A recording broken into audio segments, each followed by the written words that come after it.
we start, do not forget to share, like, and subscribe to my channel. Also hit the notification bell for more video updates.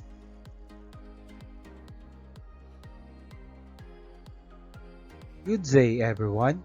Today, we will going to discuss about the arts and crafts of Mindanao, architectures, sculptures, and functional arts.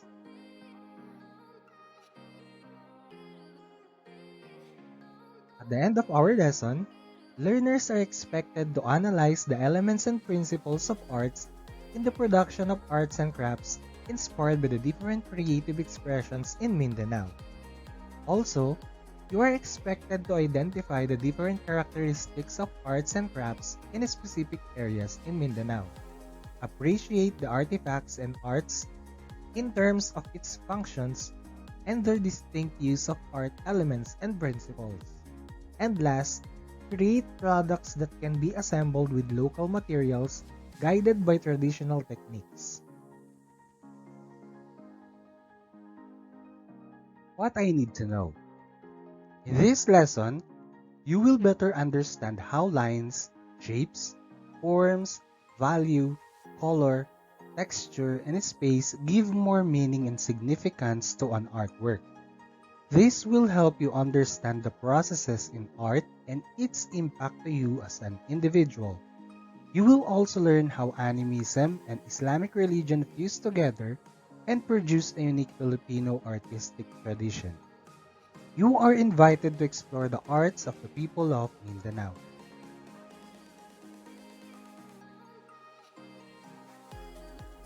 First in architecture is called the Torogen. Torogen is an ancestral house of the upper-class Maranao. It is the dwelling place of the Datu along with his wives and children. There could not be any house larger than Torogen of the Datu within the Sultanate, for this signifies rank, prestige, and wealth. The National Museum has declared the Maranao Torogen, specifically the Kawayan Torogen, as one of the national culture treasures through Museum Declaration No. 4, 2008. As you can see in this ancestral house, it has a wing-like ornament flaring out from the beams called the panolong. This ochre carving usually features the naga or serpent, pakorabong or stylized fern, as well as a floral and star and bud motifs.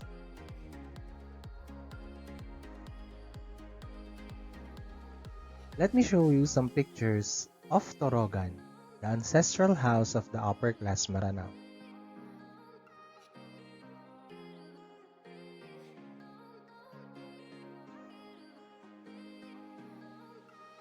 Next is Bajao houses. The Bajao, also known as Sama Bajao, are the sea gypsies, or nomads of Sulu Sea. Their main source of livelihood is fishing and hunting. Thus, most of them live in boat houses or houses on its stilts around the Sulu archipelago.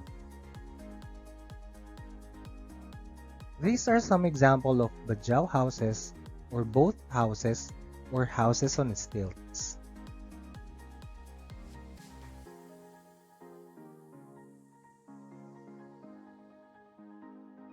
Next is the largest mosque in the Philippines, named after Sultan Haji Hassan al-Bolkiah Masjid, or also known as the Grand Mosque, sitting near the idle banks of Tamontaka River, was founded by the Philippine government.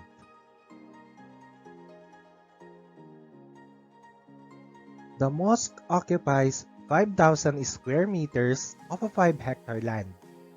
The 4 minarets stand at a towering 43 meters high, or more or less 15-story building.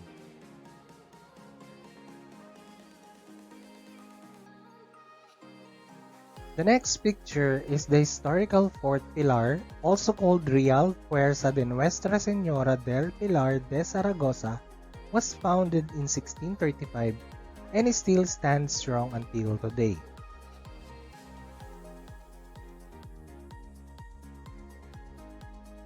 This historical Fort Pilar was engineered by Father Melchor de Vera, a Jesuit priest. It was built to protect the people from pirates of the Sulu Sea.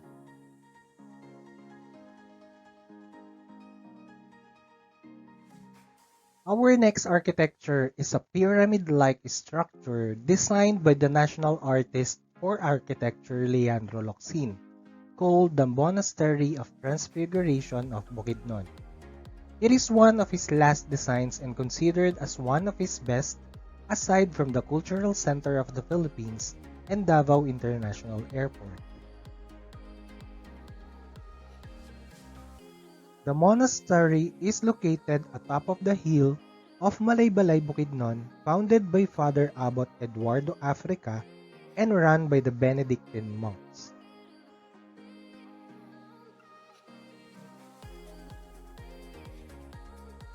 Next is Santo Rosario of Amigin. The church is located at the town of Sagay, Camiguin Island. The original church was built in 1882 using coral stones, but the old infrastructure were too weak. It was retrofitted with steel bars using modern building techniques.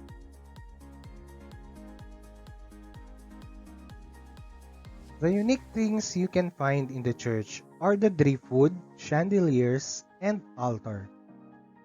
They used local materials, particularly woven bamboo skin, which highlights the local traditions of the island.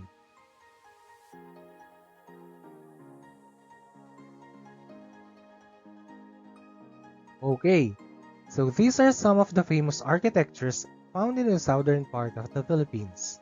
The Torogen, Bajao houses, Grand Mosque of Cotabato, Historical Fort Pilar of Zamboanga, Monastery of Transfiguration of Bukidnon, and the Santo Rosario Church of Amigin.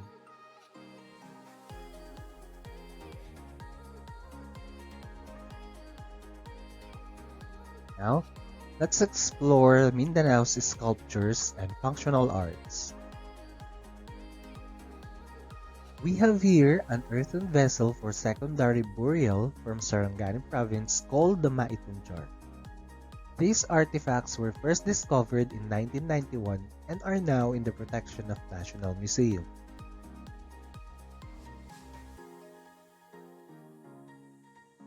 Tably wood carving, brass casting, and pottery. Artisans use the lost wax casting method to produce more copies of a sculpture with intricate designs such as bells, boxes, and figures. The mold is made from wax, then using this mold, covers it with clay. The molten brass is then poured into clay, which melts and replaces the wax to form the finished products.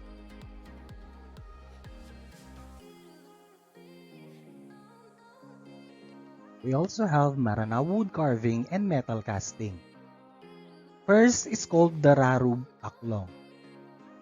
Rarub Aklong is a metallic armor made of brass plates, carabao horn, and interlocking ringlets. It is a protective armor of Moro warriors as a counterpart to the vest used by the Spanish soldiers. Next is what they call the Kampilan. Kampilan is a single-edged steel sword with a handle made of hand-carved ivory in a form of the head of the naga or a serpent, handcrafted gold, and hang horse hair at the bottom of the handle.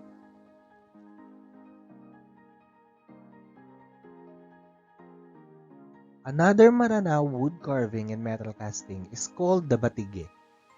It is a large manually carved wooden top inlaid with mother of pearl.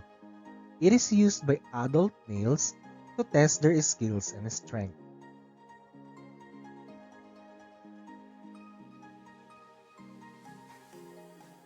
Another one is called the kendi. It is an heirloom teapot or kettle used for hot water, coffee, or tea.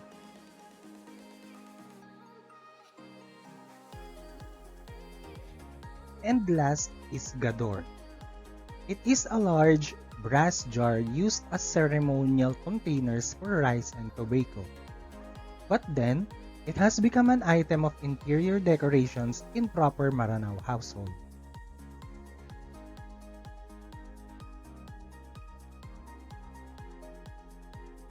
Now let us identify these two examples of functional arts of Mindanao: the balanghay and the vinta.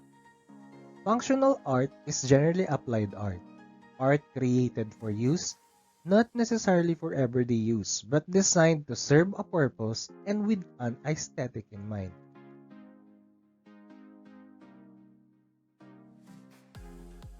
Balanghay.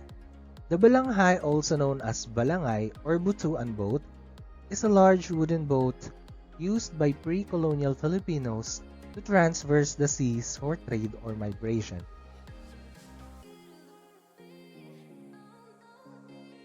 It was first mentioned in the 16th century in the Chronicles of Pigafetta and is known as the oldest pre-Hispanic watercraft found in the Philippines.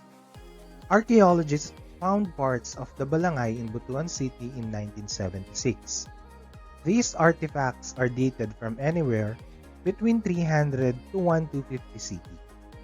They are estimated to measure 15 meters long and 3 to 4 meters wide, propelled by sailing of buri or nipa fiber or padding, and hold 60 to 90 people.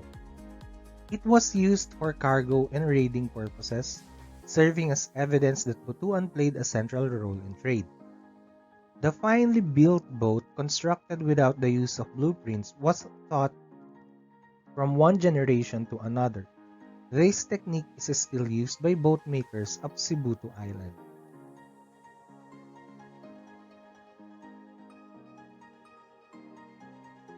Next is called the vinta. Vinta is a traditionally made by the Bajaos who live in the Sulu archipelago. The sails represents the colorful culture and history of the Muslim people.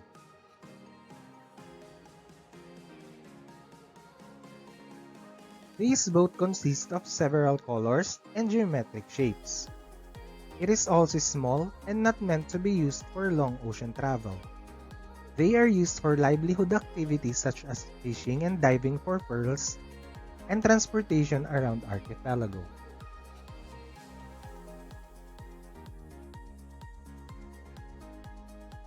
I guess that's the end of our lesson this day. Now it's your turn to share what you have learned. So before we end our lesson, please answer the following questions in the comment box below. What have you learned about our lesson? Enumerate the differences and similarities of the two functional arts of Mindanao, the balanghay and the vinta.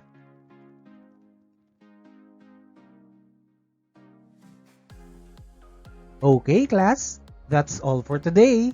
Have a good day and God bless.